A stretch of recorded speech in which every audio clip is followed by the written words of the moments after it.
తులారాశి వారికి ఈ వారం సానుకూల పరిస్థితులు గోచరిస్తోంది. రావాల్సిన పెండింగ్ బిల్స్ చేతికి వస్తాయి. లోన్ కోసం ప్రయత్నిస్తున్న వాళ్ళకి అయ్యో లోన్ రాలేదు అనే బాధపడుతున్న వారికి ఈ వారం లోన్ వచ్చే అవకాశం గోచరిస్తోంది. వివాహాది శుభకార్యాల విషయంలో తగు జాగ్రత్తలు తీసుకుంటారు. మంచి సంబంధం కుదురుతుంది. అలాగే వ్యాపార అభివృద్ధి కోసం చేసే ప్రయత్నాలు ఏవైతే ఉన్నాయో అవి లాభిస్తాయి. భాగ్యంలో గురువు బాగున్నారు. పంచమంలో రాహు. ఈ భాగ్యాధిపతి గురువు, పంచమాధిపతి రాహు వీళ్ళకి అనుకూలంగా ఉన్నారు. అయితే ఎంత చేసినా ఏదో ఒక టెన్షన్ ఉంటుంది వీళ్ళకి. ఆరోగ్యరీత్యా ఏదైనా ఆందోళన అవుతుందేమో అన్న భయం ఉంటుంది వీళ్ళకి. ఆరోగ్యరీత్యా ఎటువంటి భయపడాల్సిన అవసరం లేదు. ఆరోగ్యపరంగా చక్కగా ఉంది. కాస్త అలసటగా ఉంటుంది. తగిన విశ్రాంతి తీసుకుంటే సరిపోతుంది. అలాగే ఆహారం కూడా తగిన ఆహారం తీసుకోవడం ఎంతో ముఖ్యం. మీరు సాధ్యమైనంత వరకు ఎక్కువ శ్రమిస్తారు. ఆ శ్రమలోనే మీరు ఆహారాన్ని మర్చిపోవడం, నిద్రాహారాలు పక్కన పెట్టి గట్టిగా శ్రమించడం కూడా ఒక అందుకు మీకు ఆరోగ్యపరంగా ఇబ్బందులు రావచ్చు. అటువంటి విషయంలో జాగ్రత్తలు తీసుకోండి. వ్యాపారస్తులకు వ్యాపారపరంగా చక్కగా ఉంటుంది. వ్యాపార అభివృద్ధి బాగుంటుంది. మునుపటి 3-4 నెలల కంటే కూడా ఈ వారం నుంచి వీరికి మంచి అవకాశాలు కలిసి వస్తాయి. వచ్చిన అవకాశాలను సద్వినియోగపరచుకోవడం చెప్పదగిన సూచన. గురువు అనుగ్రహం వల్ల మంచి ఫలితాలు గోచరిస్తోంది. అయితే లాభస్థానంలో కుజకేతువులు ఉన్నారు. అంటే ఖర్చు ఇలా రావడం, అలా ఖర్చు అయిపోవడం. సో వాటి విషయంలో జాగ్రత్త తీసుకోండి. వచ్చిన ధనాన్ని సేవింగ్స్ పెట్టుకోవడం, లేదా ఫిక్స్డ్ డిపాజిట్ చేయడం, లేదా బంగారు ఆభరణాలు కొనుక్కోవడం ఇటువంటివి చేయండి. షేర్ మార్కెట్ దూరంగా ఉండడం, ల్యాండ్ విషయంలో దూరంగా ఉండడం చెప్పదగిన సూచన. అలాగే అందరినీ నమ్మి మోసపోవడం కూడా ఉంటుంది.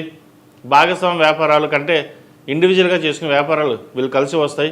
భాగస్వామ్య వ్యాపారాలు అంతగా చేయవలసి వస్తే అడ్మినిస్ట్రేషన్, ఫైనాన్స్ వరకు మీరు చూసుకోవడం చెప్పదగినది. లేకపోతే ధన నష్టం వచ్చే అవకాశం గోచరిస్తోంది. ఎవరికైనా డబ్బు ఇస్తే అది తిరిగి రావడం కూడా ఇబ్బందికరంగా ఉంటుంది. వాటి విషయంలో కూడా జాగ్రత్తలు తీసుకోవాలి. ఈ రాష్ట్రంలో జన్మించిన విద్యార్థులకు చక్కగా ఉంది. మంచి ఉద్యోగం లభిస్తుంది. అలాగే మెడికల్ సీట్ కోసం ప్రయత్నిస్తున్న వారికి మంచి మెడికల్ సీట్ వస్తుంది. అలాగే ప్రభుత్వ పరంగా టీచర్స్ ఉద్యోగం ప్రయత్నం కావచ్చు, లేదా మరే ఏ ఇతరత ఉద్యోగ ప్రయత్నం చేస్తున్న వారికి సానుకూలమైన పరిస్థితులు గోచరిస్తోంది. మంచి ఉద్యోగం లభించే దిశగా గోచారం నడుస్తోంది. కాబట్టి ఇటువంటి విషయ వ్యవహారాల్లో ఎటువంటి భయాందోళనకు గురి కాకుండా కష్టేఫల్ ఎండగా మీ కష్టం తగిన ప్రతిఫలం లభించే అవకాశం గోచరిస్తుంది. కాబట్టి ముందుకు వెళ్ళడం చెప్పదగిన సూచన. అలాగే విదేశాల్లో ఉన్న వారికి ఉద్యోగ ప్రయత్నాలు సానుకూలపడతాయి. అయితే చేతి దాకా వచ్చిన ఉద్యోగం చేజారిపోతుంది. వాటి విషయంలో జాగ్రత్త తీసుకోవాలి. అలాగే ప్రేమ వ్యవహారాలకు సంబంధించిన విషయ వ్యవహారాలు ఆచితూచి వ్యవహరించడం చెప్పదగిన సూచన.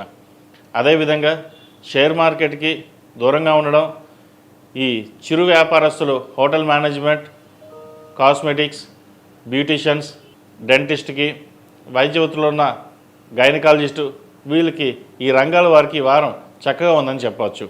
రియల్ ఎస్టేట్ రంగం వారికి అంత అనుకూలంగా లేదు. కన్స్ట్రక్షన్ ఫీల్డ్లో ఉన్న వాళ్ళు కూడా అంత అనుకూలంగా లేదు. వాటి విషయంలో కొంత జాగ్రత్త తీసుకోండి. ఈ రాశి వారికి ఏకాదశంలో కుజకేతువులు, 6వ శని ఈ ప్రభావంతో కొంత ఇబ్బందికరమైన వాతావరణం ఉంటుంది.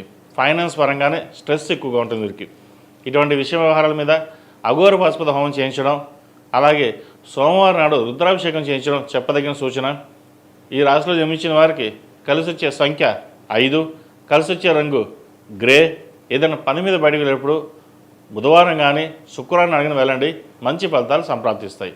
ePoojaStore.in పసుపు కుంకుమ నుంచి దేవతా విగ్రహాల దాకా అన్ని రకాల పూజలు, వ్రతాలు, వివాహం, గృహప్రవేశం, హోమాది శుభకార్యాలకు కావలసిన పూజా సామాగ్రి అంతా ఒక్క క్లిక్తో మీ ఇంటి వద్దకే. నేడే ఆర్డర్ చేయండి మీ ePoojaStore.in లో. One stop for all puja needs.